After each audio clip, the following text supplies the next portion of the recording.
حضرت انس رضی اللہ تعالی عنہ بیان کرتے ہیں، میں نے نبی اکرم صلی اللہ علیہ وآلہ وسلم کو فرماتے ہوئے سنا، اللہ سبحانہ و تعالی نے فرمایا، جب میں اپنے بندے کو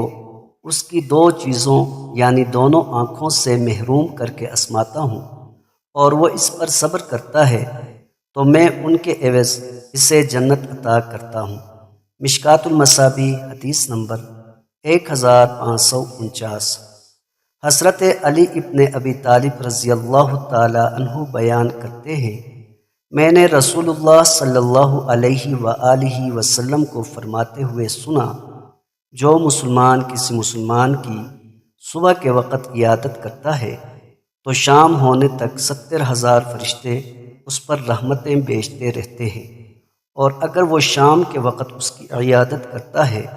تو صبح ہونے تک 70,000 فرشتے اس کے لیے دعا کرتے رہتے ہیں،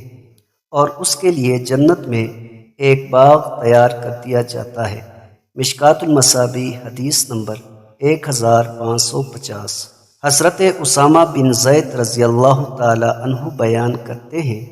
رسول اللہ صلی اللہ علیہ وآلہ وسلم نے فرمایا، طاعون ایک طرح کا عذاب ہے جو بنی اسرائیل کے ایک گروہ پر یا تم سے پہلے لوگوں پر بھیجا گیا تھا۔